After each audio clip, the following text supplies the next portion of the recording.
Assalamualaikum warahmatullahi wabarakatuh. Salam, Om Swastiastu, Namo Buddhaya, salam kebajikan. Di sini kami dari kelompok 2 analisis deret waktu akan mempresentasikan tugas besar kami yang berjudul Peramalan Berat pada saham AMPM. Dengan anggota kelompok yang terdiri dari Putri Olivia Nuraini, Asrijal, Ayu Erlinawati, dan Anita Rahma Pramodaya Cahyam.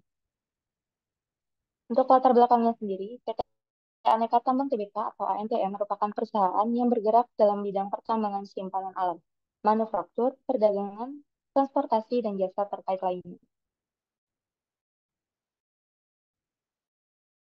Antam didirikan sebagai badan usaha 1997, Antam menawarkan 35% sahamnya ke publik dan mencatatnya di Bursa Efek Indonesia. Harga saham di Bursa Efek Indonesia rentan terhadap fluktuasi harian. Fluktuasi harian saham dipengaruhi oleh volatilitas platform terkait tingkat risiko dan ketidakpastian. Sehingga diperlukan model peramalan yang mampu menangkap perilaku naik turun volatilitas. Model GARCH atau Generalized Autoregressive Conditional Heteroscedasticity mampu memodelkan volatilitas data time series termasuk saham. Dengan tujuan menganalisis pola perilaku volatilitas harga saham AMTM historis menggunakan model GARCH dan melakukan peramalan pada saham AMTM. Untuk proses penelitian sendiri dimulai dari persiapan data, yaitu mempersiapkan data time series yang sudah stasioner. Lanjut, kita menentukan model ARIMA yang sesuai dengan data dan memodelkannya. Selanjutnya, kita melakukan pengujian formal pada model ARIMA di tahap model diagnostik, dan lanjut yang terakhir yaitu memodelkan volatilitas heteroskedastik menggunakan GARCH. Nah, berikut merupakan tahap persiapan data. Kita membaca data set kita, yaitu saham AMTM. Selanjutnya kita plotkan data harian saham AMTM dari tanggal 29 Juli 2019 hingga 15 November 2023. Selanjutnya akan dijelaskan oleh teman saya.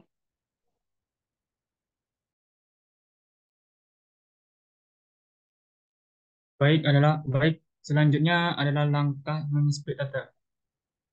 Selanjutnya melakukan split data dengan melakukan split data dapat mencegah overfitting, yaitu kondisi di mana model prediksi terlalu baik dalam memprediksi data lain tetapi tidak dapat memprediksi data tes dengan baik.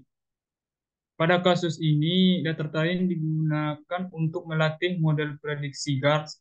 Data tes digunakan untuk mengevaluasi kinerja model prediksi GARS. Dengan membagi data menjadi dua bagian, yaitu data train dan data test, maka model prediksi GARS akan memiliki peluang lebih besar untuk dapat memprediksi data test dengan baik. Next. Selanjutnya kita melakukan melihat stasioner datanya terlebih dahulu. Terlihat pada plot series train test pada plot ACF, eh, dapat kita lihat bahwa plot ACF tersebut menunjukkan pola tail off atau pola cenderung menurun secara perlahan. Dan terlihat juga nilai nilai value yang dihasilkan itu masih lebih besar dari taraf 5%. Artinya data ini belum stasioner. Maka kita maka kita akan melakukan differencing terhadap data ini.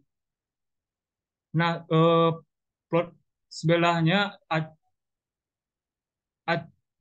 belum belum belum. Nah, plot pada sebelahnya itu ACF data saham ANTM.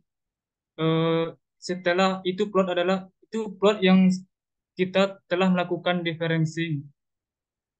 Dapat dilihat pada leg 0 saat ada tes di setiap TP menghasilkan nilai p-value-nya 0,01, lebih kecil dari 0,05. Dapat kita nyatakan bahwa eh, data ini udah stasioner karena lebih kecil karena nilai p-value-nya lebih kecil dari taraf 5%. Baik, lanjut. Selanjutnya identifikasi ACF, PCAF, dan menentukan ordo arimanya.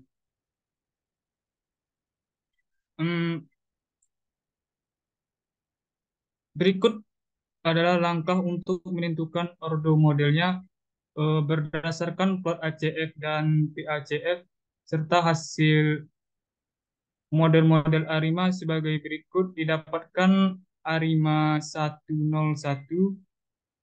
ARIMA 303, ARIMA 203, dan ARIMA 304. Selanjutnya akan dilanjutkan oleh kawan saya. Selanjutnya setelah penentuan model ARIMA berdasarkan ACF dan PACF, kami juga menentukan dengan auto ARIMA. Di sini untuk membandingkan antara model yang telah dibuat dengan auto ARIMA. Nah, dari auto ARIMA sendiri, base modelnya itu ARIMA 000 dengan zero min, dengan nilai IC min 4150,431. Selanjutnya kami membandingkan antara auto ARIMA dengan ARIMA, maka diperoleh hasil terbaiknya yaitu ARIMA 304 yang kami dapatkan dari analisis ACF dan PACF. Next. Nah, setelah mendapatkan model ARIMA 304, kami melakukan uji formal, yaitu uji formal dengan melihat normal Kiki plot, terus menampilkan diagnosa model dan algebra box. Nah, dari plot QQ plot sendiri, berdasarkan plot QQ, yang diperoleh bahwa residual menyebar mengikuti garis lurus, sehingga dapat dikatakan bahwa residual itu menyebar normal. Dan memenuhi asumsi kenormalan residual karena p-value pada Eljung box itu lebih besar dari 0,05. Berdasarkan plotnya sendiri, itu dapat disimpulkan bahwa plot-plot tersebut, dari plot-plot tersebut dapat disimpulkan bahwa data berdistribusi normal.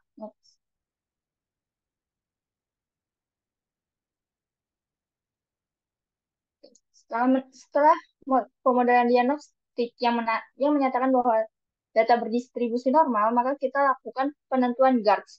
Di sini kita kita cek dengan ACF residual kuadrat dan PACF residual kuadrat dan mendapatkan model GARS 1,1, GARS 2,3, dan GARS 2,2 dengan IC untuk GARS 1,1 itu minus 4,2373, GARS 2,3 itu minus 4,238, dan GARS 2,2 itu minus 4,24. Nah, kalau kita membandingkan antara ketiga model tersebut dan didapatkan model terbaik yaitu ARIMA 3,4 dengan GARS 2,2. Next.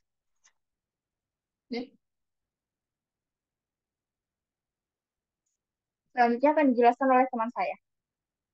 Oke, selanjutnya ini ada apa namanya ARIMA 3,4 dan GARS 1,1. Nah, di sebelah kiri ini merupakan hasil dari GARS-nya dan sebelah kanan ini plot-plot yang dari GARS-nya ini. Nah, yang di sebelah kiri di situ ada optimal parameter, ada robust standar error dan lain-lain. Nah, untuk yang di sebelah kanan itu plot-plotnya bisa disimpulkan bahwa investor harus siap menghadapi fluktuasi return saham di masa depan. Lalu investor juga harus memiliki strategi investasi yang dapat mengelola risiko fluktuasi return saham. Lalu yang terakhir, investor juga dapat menggunakan perkiraan frekuensi return saham tersebut untuk membuat keputusan investasi. Oke, next. Nah, dari grafik ini juga kelihatan bahwa grafik tersebut memiliki dua garis, yang mana ada garis aktual dan garis prediksi. Nah, garis aktual ini menunjukkan bahwa data yang sebenarnya, sedangkan yang garis prediksi menunjukkan perkiraan di masa depan.